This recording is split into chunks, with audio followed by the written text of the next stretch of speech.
Well, folks, as everyone's getting settled here, I want to welcome you all to our next Digital Exchange webinar through Next Generation. The hope with these is that it draws on the power of connection to bridge conversations that are across regions, across sectors, and across various place-based philosophies that really define the work that we do in rural places. These exchanges happen roughly every 3 weeks throughout 2017. And our hope is that it offers a space and an opportunity for folks to come together, engage with leaders across the country, and just have some dynamic conversation about what's up, what's happening, what are the best practices in the field of rural creative placemaking. Each of these digital exchanges features 2 to 4 voices from across the country. And each of these digital exchanges will have specific themes, challenges.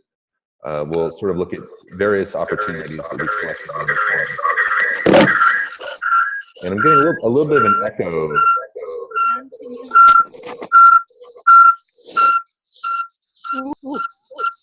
Just one moment here, guys, while we solve this. Okay, we're good now. Great, that's Colleen's remix. So now that we're all back, so we'll have 2 to 4 voices on these about once every 3 weeks. And our hope with these is that it's an inclusive, creative atmosphere where new ideas and unexpected connections are formed. The shorthand for that really is, how can we have an un-webinary webinar? That's kind of how the digital exchange idea came about after the Next Generation Creative Placemaking Summit. This exchange series is hosted by Art of the Rural and the Rural Policy Research Institute, and is made possible by the amazing support of the National Endowment for the Arts and the McKnight Foundation, 2 entities which have really stood behind this work in rural places for decades, and we're grateful for their wisdom and their support of this project. The Digital Exchange program is produced at the Outpost Collaborative Space in Winona, Minnesota, which is the national headquarters for Art of the Rural. And I'm going to get out of the way here in a second, but I just want to thank our guests, John Davis, Executive Director of Lanesboro Arts, and Katz, Executive Director of Arts Wisconsin, Colleen Landkamer, who is both a moderator and a participant today, former Minnesota USDA Rural Development State Director, and Zach Mannheimer, Principal Community Planner at McClure Engineering Company. And so our schedule today, I'm going to get out of the way, and it's roughly broken into chunks of 20. There'll be 20 minutes for introductions and some response by our esteemed panelists, then 20 minutes for conversation between them, and then the final 20 minutes of our time together will be for response to questions that folks in the audience would have. And if you would like to send a question as our conversation is going on here, please click on the chat function at the very bottom of the screen. You'll see like the little comic book dialog box with the dots in it. And when you open that up, you will see a right-hand bar. And if you click on everyone in the blue bar there, you'll be able to type questions and responses. And our guests will have a chance to respond to those in the last 20 minutes of our time together. So without further ado, thank you everyone for joining us. Thank you so much to our guests. And Colleen, the mic is yours. Thank you so much. Well, good. Oh, wait.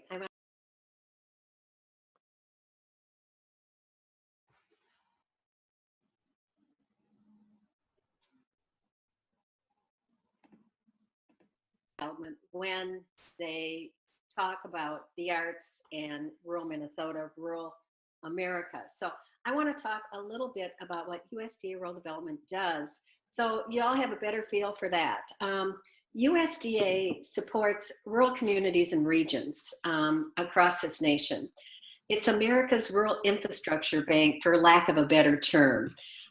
In Minnesota alone, in the last 8 years, we invested $7 billion, that's with a B, dollars in rural Minnesota, in affordable housing, in broadband, in electronic co-ops, clean water and wastewater treatment plants, community facilities, libraries, hospitals, daycare centers, renewable energy, and business loans. And sometimes the arts really fits more in the business loans and the community facilities than any other way. When we started this adventure on how do we pull together Art of the Rural, RUPRI, and Minnesota in the arts, we determined that we needed to have a close connection with policymakers and the arts. Too frequently that doesn't happen, and it's critical for the future of the quality of life in our rural places. So I co-chaired it with Springboard for the Arts, and they looked at arts, people who were involved in the arts, and my job was to bring in policymakers. That rural-urban connection was critical because none of us can do it by ourselves. And so that's one of the ways that we connected in our state, and there are a multitude of ways to do that. I also think it's really critical that all of you know how to connect with USDA Rural Development. It's pretty easy. Google USDA Rural Development, put your state in, and it'll bring you the offices. In Minnesota, there are 13 offices at USDA Rural Development. And I think the strength of that is it gives people the opportunity to work one-on-one with a specialist to help you find out how you can connect. And I think you're double again. And yeah, I'm fixing it. I'm sorry, I'm fixing it. That's okay. So our whole theory was, how do we connect the arts with policymakers, rural and urban? How do we bring public awareness of the critical role of the arts in our rural communities? And that next generation is so critical for our rural communities, because without the arts, economic development and community development in our rural places, you're not going to have the next generation being able to stay there or move there. So it really is all about quality of life and bringing together the arts, policymakers, community and economic development, and moving that forward. That's what we tried to do in Minnesota. Just a couple examples of how USDA worked with the arts. In Laverne, Minnesota, we could rehab historic buildings. And then in Laverne, they put in an art center. They put in a restaurant. They put in places that brought the community together because of the partnerships between USDA, the community, and the arts. So my time is up, and we are now going to go to Ann from Wisconsin. Ann. Thanks so much, Colleen. Sorry about the doubling up. I was trying to figure out which of my devices would work.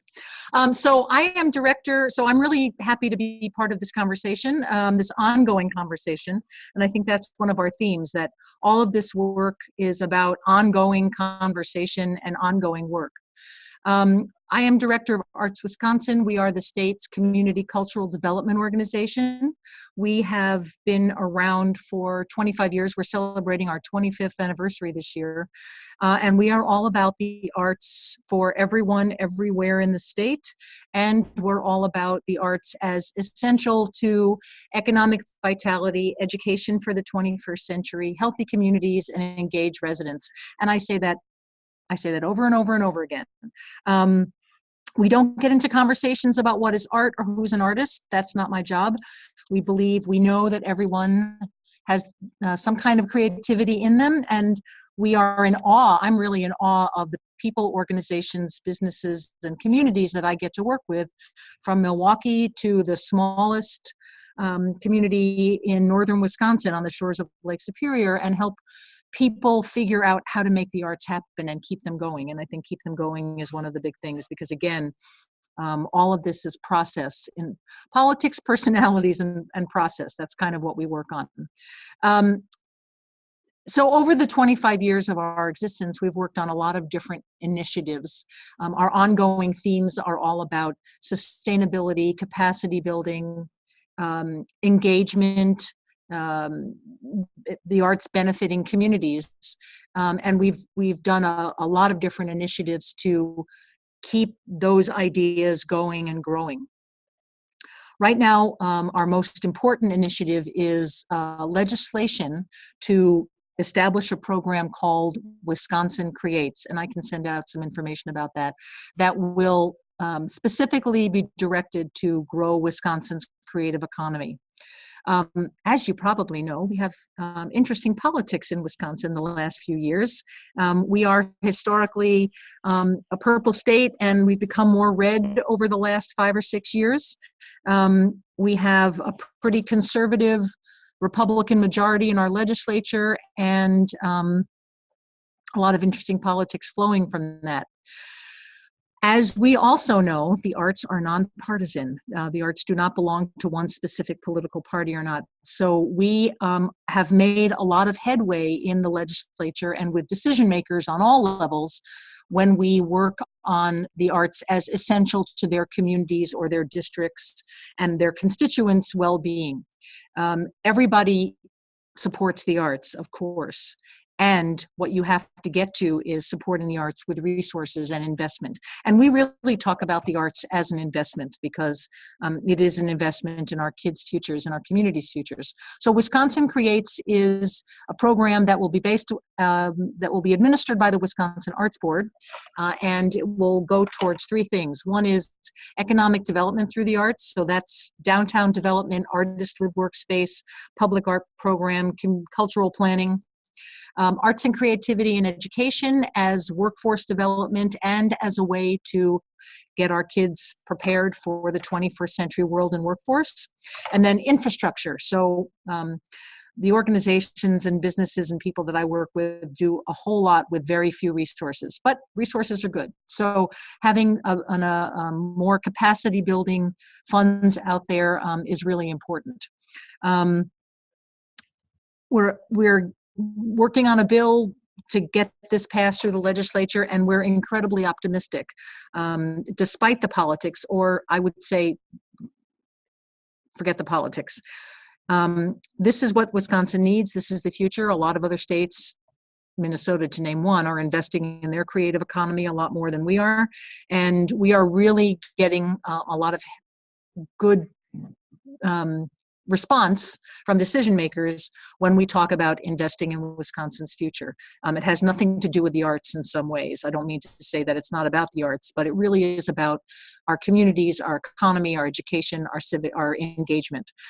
So I can send more information out about Wisconsin Creates. We're working hard. We've got a lot of great stories, and I look forward to hearing my colleagues' stories. And I know I'm going to get some great ideas from them as well. Thanks. Thank you, Ann. That was perfect. John? Yeah, hi, I'm John Davis. I'm Executive Director of Lanesboro Arts. We're located in Lanesboro, Minnesota. I moved to Lanesboro in 2000, in part because the community was looking to build a new arts center. The only challenge with that was, at the time, there were 3 arts organizations in the community, and they wanted to put all of the arts activities into one building. And I thought, boy, I'd just been spending the past 13 years of my life working in an arts community that did the opposite of that. So I thought, well, instead of everything fitting in one building, what if the whole town became the arts center or an arts campus? So I went to the arts organizations in the community to propose the idea, and it was universally rejected by every single arts organization. So instead, I went to the community, into the chamber, to start implementing components of it over an 8-year period. So we worked with the community to restore an 1892 historic walking bridge to promote walkability and connect the downtown to the town parking lot, which we turned into a poetry parking lot. Also worked with the city on developing downtown design standards. And it wasn't until 8 years later when a community member finally said during the recession, hey, what about this arts campus idea? So I like to say it only took 8 years for the arts campus to be somebody else's idea. But at that point, we worked on a capital campaign of $1 million to really connect the community, to restore the gallery building, to turn the St. Main Theater into a residency center and performing arts center, and asked the community not just for money, we asked for their ideas, because we didn't know what an arts campus would look like. And after a 2-year capital campaign, successfully finished the first phase of the Arts Campus Initiative in 2014. Again, Lanesboro is a town of 754 people. We serve about 30,000 audience members a year. and about 300 artists a year. And after the Arts Campus Initiative finished in 2014, the city passed a resolution declaring the entire town an arts campus. And in 2014, the community received the Bush Prize for Community Innovation. So it's, as Colleen and Ann says, this is an ongoing process. One of the larger innovations for the state is the Legacy Fund, which really had its genesis back in the 90s by a rural legislator who was really concerned about the environment, especially clean water and land use, both public and private. And he really worked on trying to get legislation moving that talked about preserving clean water and land. And it wasn't until the early 2000s, I think, that it really wasn't going anywhere until the Twin Cities really started becoming involved. So both Park and Trails from the cities and the arts started becoming involved in a collaborative conversation about how to create a win-win situation and to really present this as a larger project that really involved the arts, culture, clean water, and the environment. And so this coalition really developed over several years, and in 2008 was presented as a constitutional amendment that would actually raise taxes on all Minnesotans by 0.3%. And it was put on the ballot as a constitutional amendment so that theoretically, at least, it couldn't be rated every year, that it would be a 25-year commitment to this. And in 2008, of course, Barack Obama was running, but this measure was put on the ballot, and it polled actually a little bit low. It was polling it looked like it was going to be defeated. And I was at a fundraiser, a Democratic fundraiser, and the conversation came about to the Legacy Fund, and people asked if I thought it was going to pass, because it was polling probably 3 or 4 points against at that point. And I said, well, I think it really is going to pass. And someone said, well, why are you so sure? And I said, well, have you been to a Gander Mountain? And somebody asked, what's a Gander Mountain? And I said, exactly. Well, Gander Mountain is a big outdoor hunting and fishing, sporting goods type of store. And Gander Mountain had big Vote Yes and Blaze Orange outside of all of their stores throughout the state. And it was that combination of rural and urban. And as Anna said earlier, the arts really aren't about Republicans or Democrats, it's about everyone. And I really think that the audience is everyone. And the Legacy Amendment is really something that I think benefits not just the arts, because the arts aren't even in the title of the Legacy Amendment. I think the full name is Clean Water, Land, and Legacy Amendment. And arts and culture are about 20% of that. Clean water is like 33%, outdoor funds 33%, parks and trails are about 15%. So arts and cultural heritage are a big part of it. I believe last year they got $61 million out of a total of about $320 million. That was great, John. And you know, when you talked about asking people for their ideas, they always say, don't ask the question unless you're going to listen. And you all obviously listen, so more on that. I also just want to, just a quick note, this is so great to have these webinars after the summit, because it enhances the ability to have these discussions and really build on the summit. The summit was great. It brought in people from around this country, and I'm really looking forward to the next one. So this is all enhancing the summit and working towards the next one. So thanks everybody for being on. And Zach, why don't we go to you? Sure. Good morning, everybody. Thanks for having me on this wonderful panel. It's great to join Ann and John. Their work is extremely inspirational for me. Just a little bit about myself. I live in Des Moines, Iowa, but originally I'm from the East Coast. I grew up just outside Philadelphia and was in New York City and Brooklyn for about 10 years before I moved to Iowa. In New York, I ran theater companies and restaurants. I'm a theater person by trade. I quickly realized New York didn't need any more theaters or restaurants, and I knew I wanted to go somewhere else. And so I did a massive road trip in the summer of '07. I drove to 22 cities around the country over 8 weeks. I visited each community for about 3 or 5 days, and ultimately I chose Des Moines. I didn't know anybody in the state of Iowa when I moved here. It was a complete shot in the dark. All my friends and family thought I was nuts. They still do, but they predicted I'd be back within a year, and it's been 10 years now that I've been here in Iowa. I moved here initially to start something called the Des Moines Social Club. And the Des Moines Social Club is a nonprofit arts and educational organization in downtown Des Moines. There's more you can learn about that on our website, which is DesMoinesSocialClub.org. But today, what the Social Club does, it does 3 things. First of all, it gives the local artists here a place to create and present their work. So the club works with well over 1,000 local artists in every single artistic discipline. And it produces about 800 events a year in every artistic discipline. The club sees about 300,000 people a year come through its doors. So it's got everything from a full-scale restaurant to a culinary school to a black box theater with 3 resident theater companies to a live music venue, full-on art gallery, several different classrooms, coffee shop, comic book store, circus aerial arts rooms, sound recording studios, so on and so forth. It's done very well. We started this organization from scratch.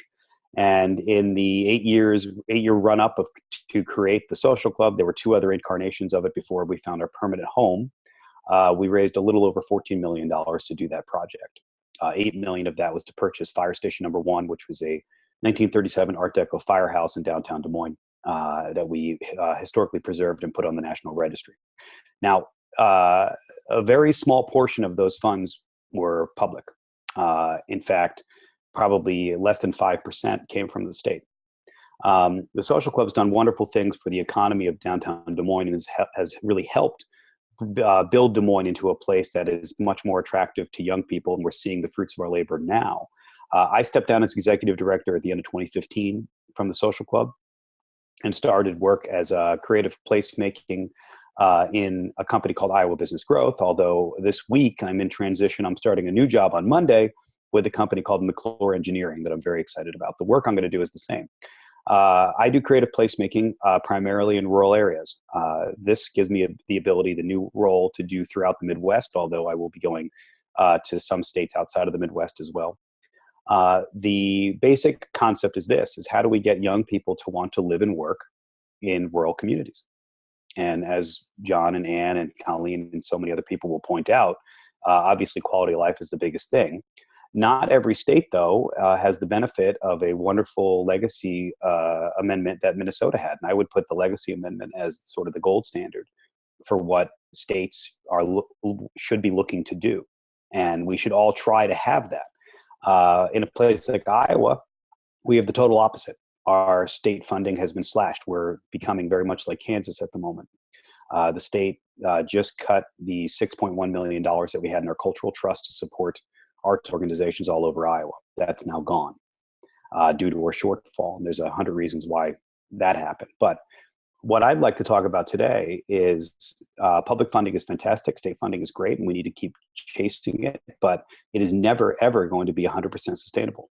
And it is not something that your organization should be, or you as an individual artist or as an organization should be banking on. Having it as under 10% of your overall budget, that could make sense. But what we need to be doing is thinking about how to make our organizations and our work as artists to create revenue. Now, 15 years ago, me in Brooklyn would have hated the statement I just said right now. And the fact is that that's the happy compromise that we have to figure out. And there's really wonderful ways to do it. We figured out how to do that at the Social Club. Social Club is 70% earned revenue driven. And we didn't do it by selling our soul, although there were many attempts that probably could have happened. But thankfully, we were able to figure out a way to make it work. And I'm now working on trying to create these things throughout rural America.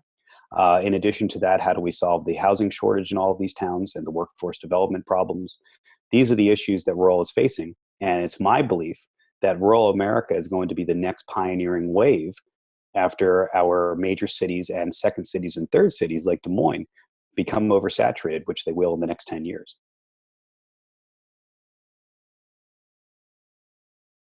Thank you, you actually went, Zach, great segue to my first question is, each of you have leveraged public and private support for your projects by building long-term partnerships with the business and policy communities.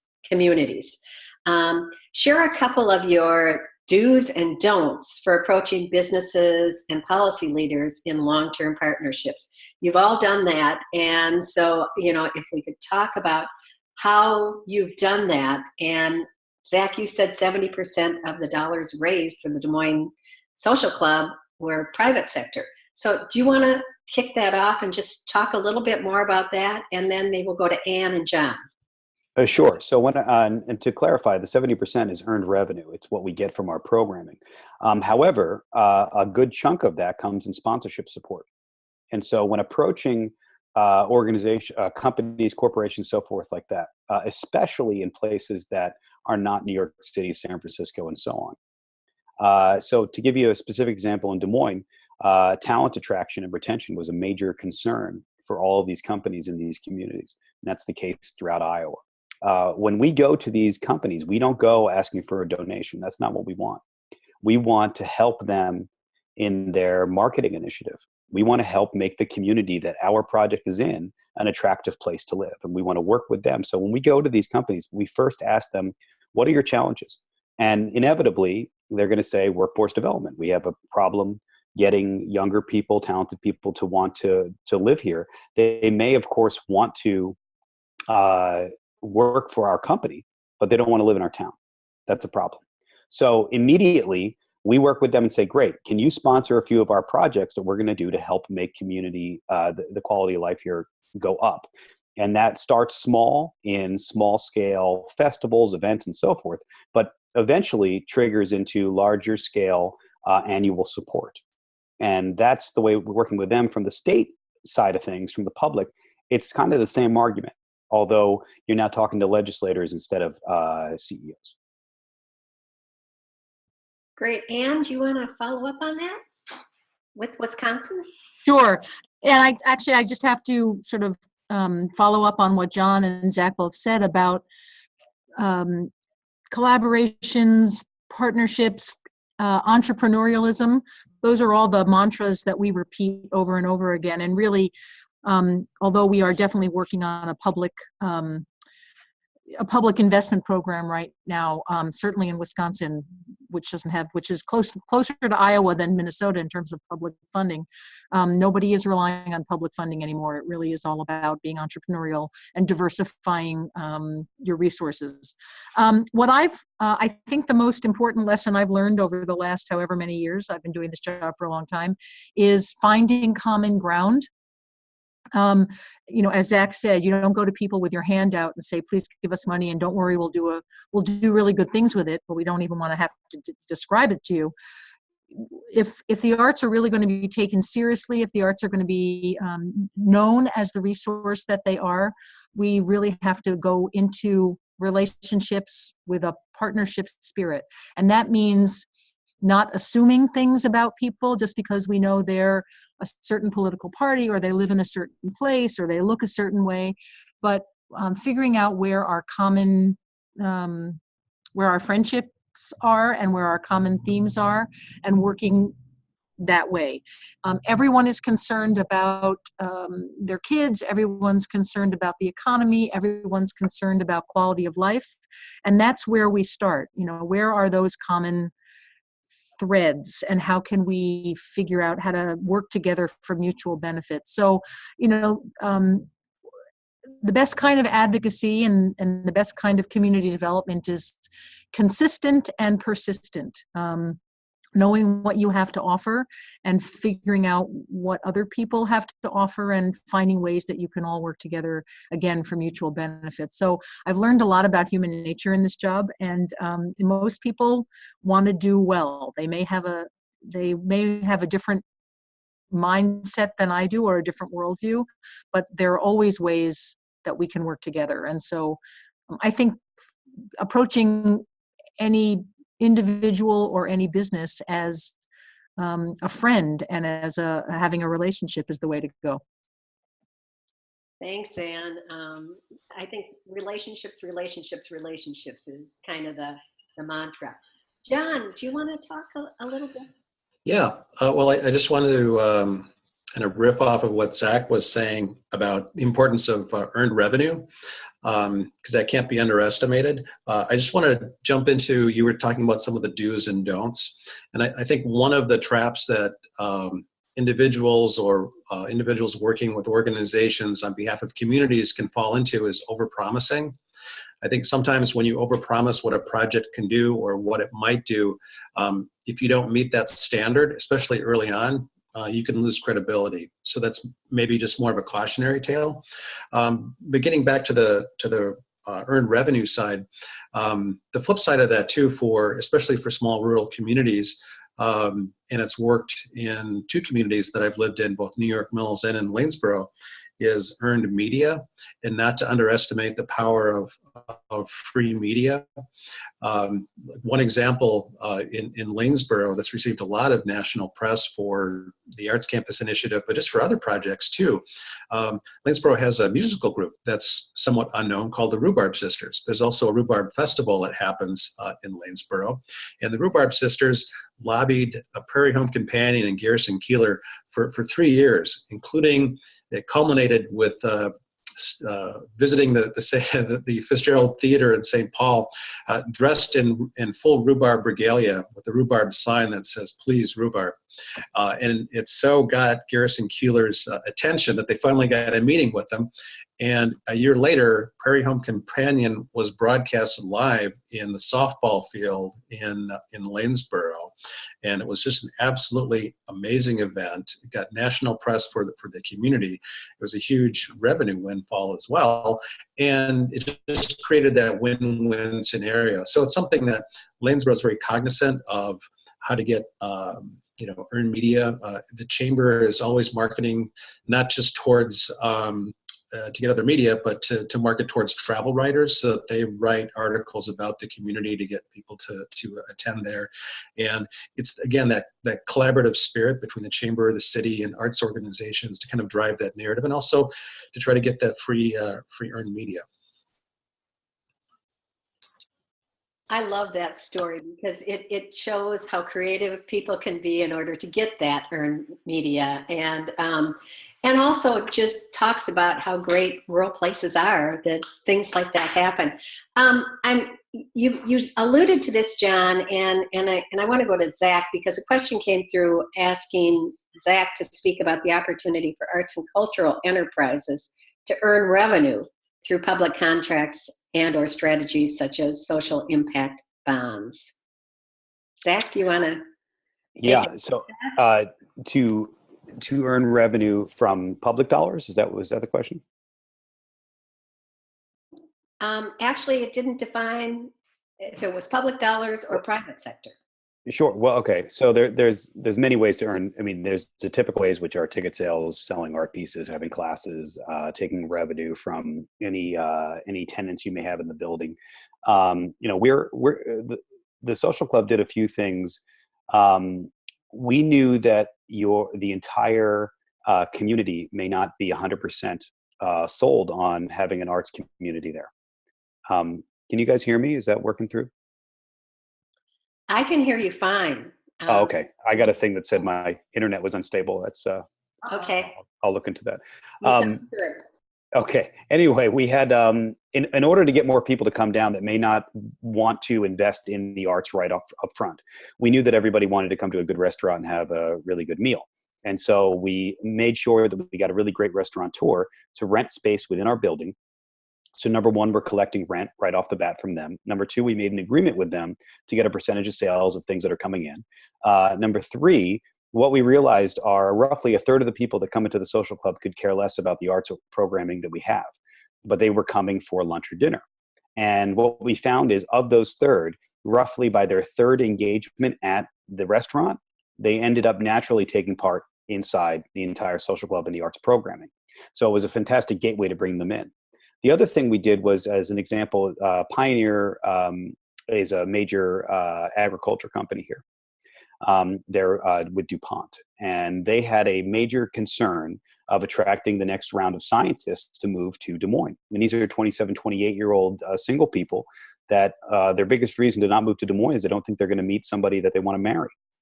And so they would end up coming to town, great job opportunity, but they wouldn't necessarily commit because they didn't want to live in Des Moines. And so what we started doing, and the company paid us to do this, is I, myself, and my staff would literally take these candidates out at night. We'd take them all around town and we'd show them how great Des Moines is, and we'd take them to a show and we'd get them something to drink and something to eat and so forth. And they would have such a great time, they would commit to the job, and we batted 1,000 on that. You up that one level to a rural area, and this is a place like Algona. This is my favorite horrible story about a small community. Algona is a thriving community with great corporate support. The problem is it's 2.5 hours from everything. So it's very isolated. They had Snap-on is a major company there. They had offered a 6-figure salary, full benefit job to a 29-year-old manager from Chicago who was single. And he wanted the job. He agreed to take it and everything. And he had never been to Algona. And he flew into Minneapolis and he started driving south. And he got halfway there and he turned around. And they said, well, why'd you turn around? What happened? He said, well, in my mind, I would live in Algona, but every weekend I would drive off to Des Moines or Minneapolis. And as I'm driving, I'm realizing that's not going to happen. And then my other fears came into play of where am I going to live? Who are my friends going to be? Am I going to meet a girl? All of these issues compounded into that person taking a job that paid $30,000 less in the Twin Cities, which, John might be happy about, but we're not happy about here in Iowa. And so you have to have an interplay with these companies. And when it comes to earned revenue, there's the basics of selling the normal stuff you would sell that is arts-based, but having sponsor-supported programming, I would count as earned revenue. And we need to begin thinking about trying to find that from unique places. In addition, working with community banks and credit unions into taking out low-interest loans, or talking to the local utilities that often have a revolving loan fund that is either 1 or 0%. And I think, Colleen, you were talking about USDA earlier. USDA does this, of course. And if you can't get through USDA, work with your local community. There is a financial institution there that will likely work with you. Great points. And USDA does have a revolving loan fund in itself, but also through the utilities, and that's a great resource. So I'd love to talk more about that, but Ann, I want to get you in to talk about this project. How do you earn revenue, and especially in Wisconsin where the state dollars are pretty limited? And Ann, you're on mute. Okay, can you hear me now? And I can hear you now. Yes, as I said, Wisconsin's public support of the arts is pretty low at the moment. We're trying to change that, but it's not going to be anywhere near Minnesota's anytime soon. Although I have to say that there have been efforts in Wisconsin to try to do some kind of legacy amendment sort of thing. So maybe someday it'll come back. What I see around the state, and we're not a producing or presenting organization. We're a service organization. So our ability to earn money is a little bit of corporate foundation money, a little bit of public money when we can. And the Wisconsin Arts Board has been very generous.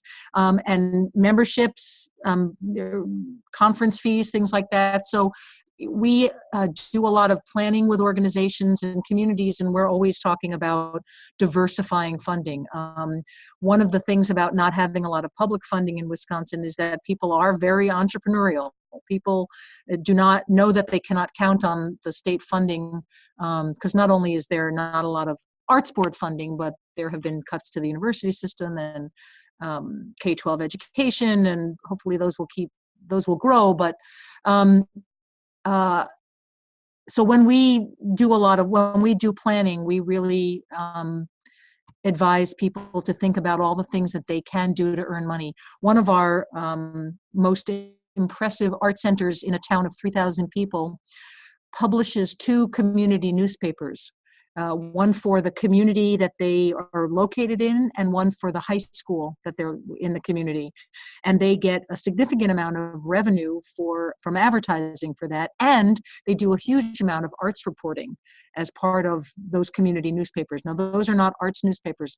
They're kind of economic development tools, but that's a great way for an organization to earn money. So, I think that who knows what's going to happen. I mean, politics goes up and down and budgets go up and down. I don't think any of us can get comfortable with any kind of funding stream. I think that we're all always looking for what we do well and how we make money off that. And again, I've been incredibly impressed in Wisconsin with the entrepreneurial spirit that I see and the ability of people to do a lot with very little and to always keep figuring out where that money is going to come from. Thank you, Ann. And speaking of that, John, we've got the Legacy Amendment in Minnesota.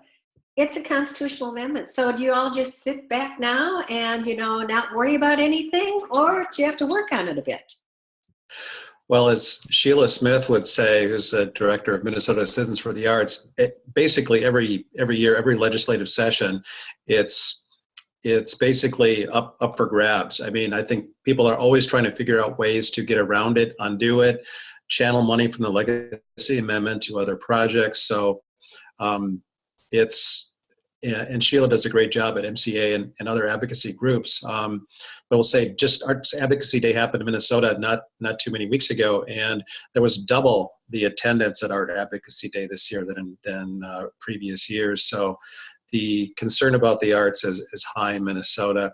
I think there's also an awareness in the state that Minnesota is different. It is unique. And I've been really touting the message of this is a model to be replicated. And as Ann said, and Zach, arts are under attack, fundamentally across the country from a statewide and national perspective. But if this is an initiative that could be duplicated in other states, it took over a decade to happen in Minnesota. And to even plant the seeds of those types of collaborations between the environment, clean water, and the arts, especially that hunting, fishing. Not every state is going to be a fit for this kind of an amendment, but the ones that are, those groundwork and those kind of collaborations could start at any point, because it's going to take years to really develop from a political perspective to make happen. So again, Minnesota is a great state because of this, and the environmental side too. I don't just want to talk about the arts, because the environmental side, the cultural part, Zach and Ann were talking about the importance of preserving, cultural assets to a community. And one of the things that Lanesboro has done is provide design guidelines to a historic downtown to really have those guidelines that help businesses renovate their buildings historically correct, to have access to money to do that as well. So it's a combination of factors, that go into sustaining rural communities. But again, that quality of life aspect, I think is just it's key to small towns. Zach, do you want to jump in on that? Yeah, thanks. Great points, John. And I want to bring one more thing John said to light, just even clearer. Something he said was Arts Advocacy Day. They had tons of artists there at the Capitol asking for funds and really pushing it. This is something that is not happening in enough states. Minnesota is doing it right. And the reason why there is so much funding available in a state like Iowa for the agriculture sector and the financial sector are those folks are actively lobbying all year long. And they are in the Capitol on the days that they need to be, representing at the bills that need to be, where they need to be, and they're pushing their legislators to do that. This is not something that artists are doing, although artists should be used to this type of thing. It's what we've done for centuries. We're just not doing it in this modern way. So I think we can all learn a little bit from Minnesota and take just a little bit of wisdom that they had and everybody should be doing that in their state capitals.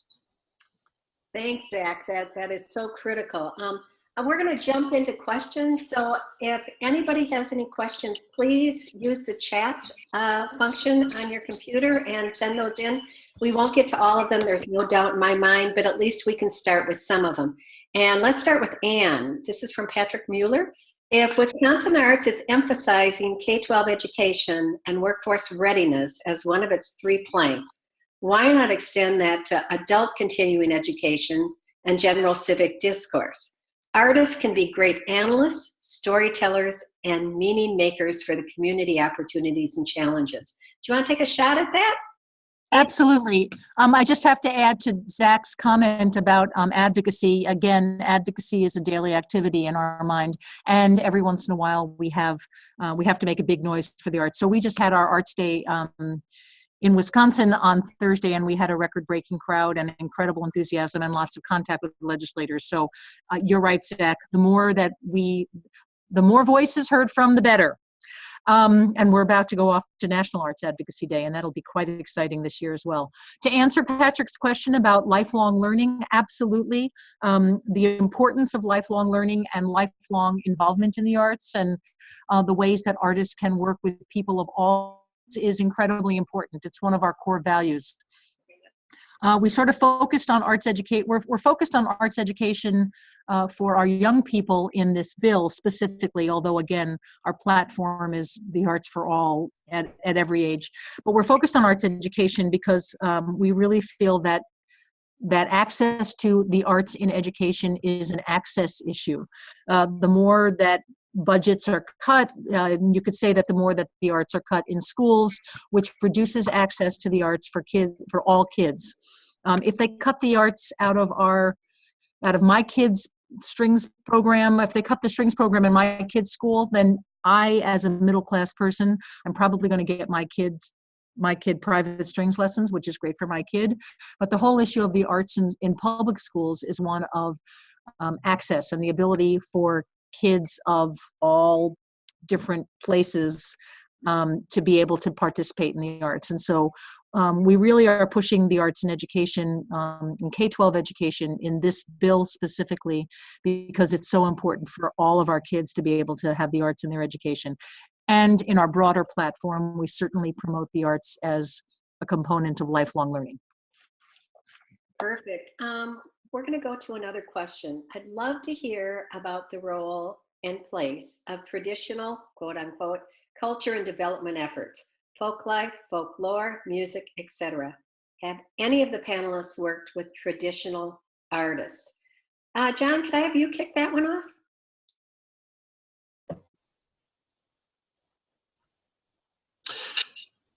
Sure.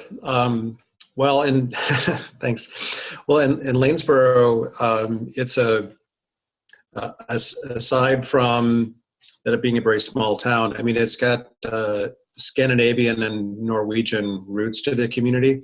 One of our artists in the community is also a jeweler and a wearable artist. And so she's also served on our board of directors and been actively involved in the organization.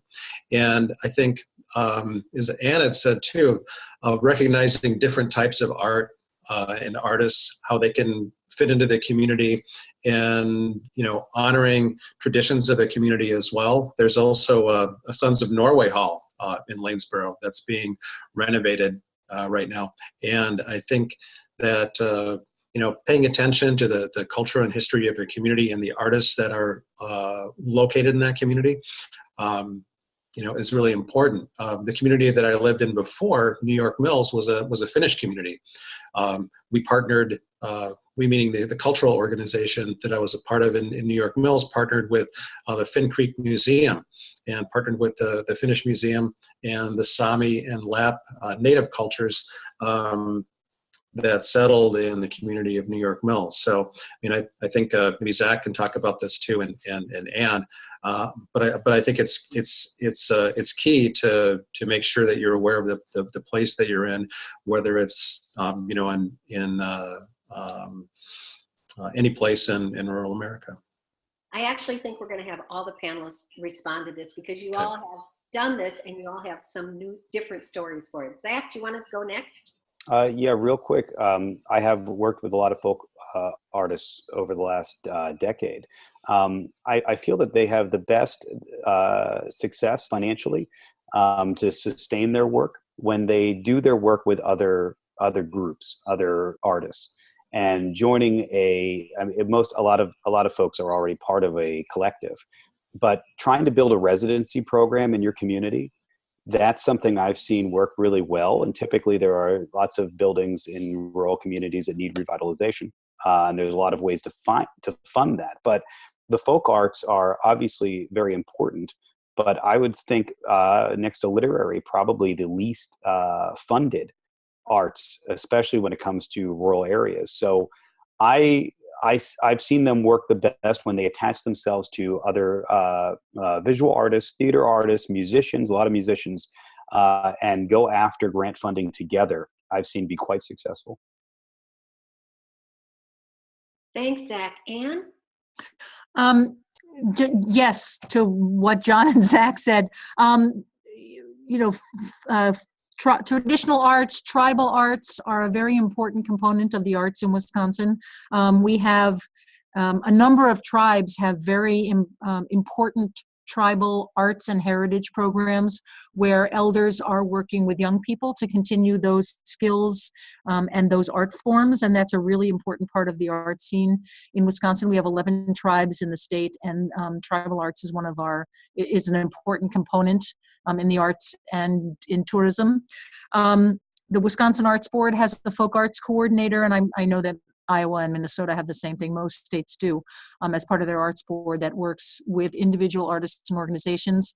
We work a lot on planning and advocacy. The advocacy from the traditional arts and tribal arts are an important component. I guess I'd say that those art forms are as important as any other art form in our state, and we as an advocacy and service organization are trying to keep organizations going as they can and adapting in the 21st century. I think that's an important component, as Zach said, figuring out how to keep those traditional art forms alive in a world where things are more digital and more online. But I'm seeing a lot of, again, entrepreneurial, innovative programs and people who continue to figure that out. You've touched on this, but I want to dig a little deeper. We got a question. Are there ongoing or intentional efforts to engage existing minority and or underrepresented stakeholders or groups? Example, diversity in race, gender, identity. Could you all kind of talk about some examples?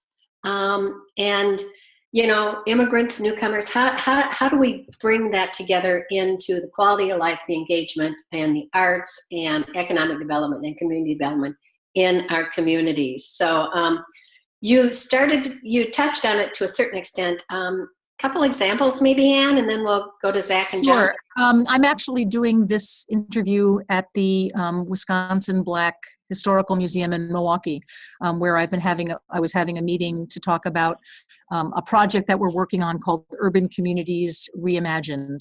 And I'm working with UW Extension and other non-arts partners on engagement and access. And certainly, engagement, access, diversity, equity, those are the topics that we're all talking about now, and figuring out how we live, always figuring out how we live in a 21st century world that is more diverse and more multi-layered, which is the way the world is going, and we need to embrace that. Humans have always come together through the arts over the centuries, over millennia, and I think that the arts are, and we know that the arts are the way that people of different backgrounds and different worlds can come together. And so the whole issue of access and equity and equality is one that's kind of at the foundation of our work.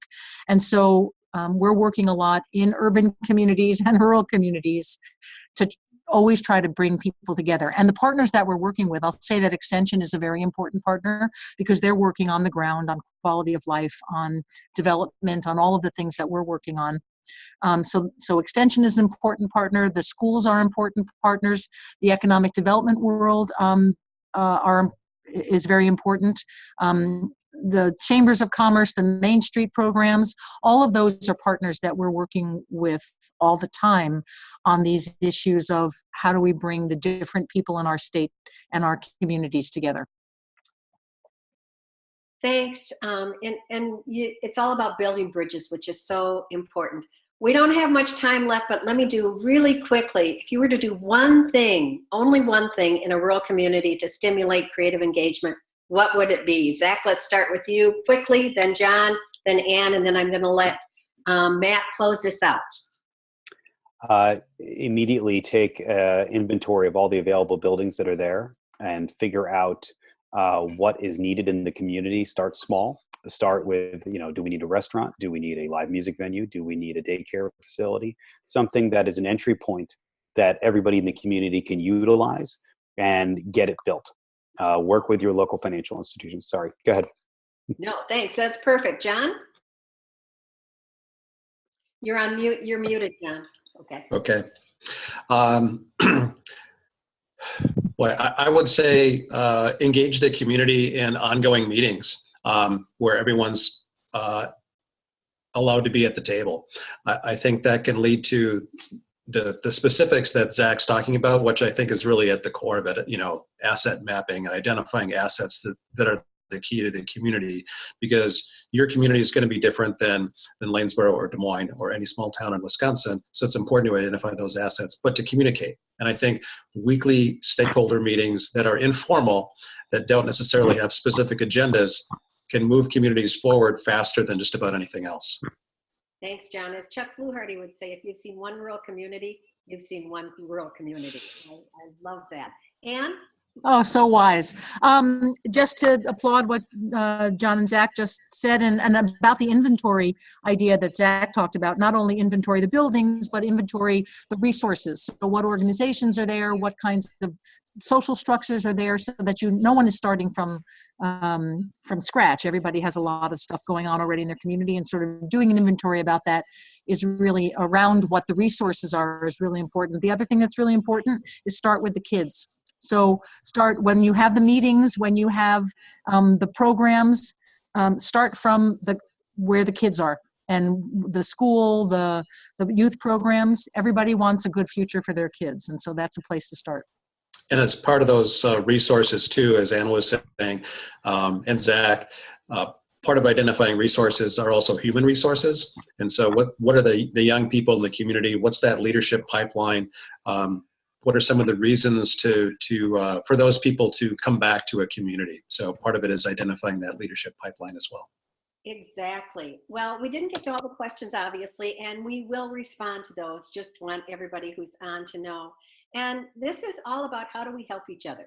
How do we work together? How do we learn from each other? And how do we take things that have worked and try to fit them in our communities? So Matt, do you want to take it from here? Thank you, Colleen. Thank you to everyone who joined us today from across the country. We are excited and grateful for the amount of response for folks in the audience who listened in today. And Colleen, thank you so much for participating and moderating this amazing panel.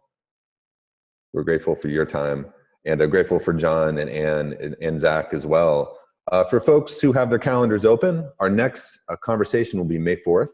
At noon Eastern, and it's on the promise of the promise zones, linking rural arts and economic development. A really nice bridge from what our four guests have just been talking about. And our participants will be Jen Hughes from the National Endowment for the Arts, Sandy Curd from the Kentucky Highlands Investment Corporation, and Susan Duplessis from South Carolina Arts Commission. And we're excited about the ways this conversation that began today will, I think, permeate and kind of develop in different ways on April 4th with those folks who are joining us. So once again, Colleen, Zach, and John, thank you so much for your time, and thanks for everyone who's been listening out there. Have a great rest of the day.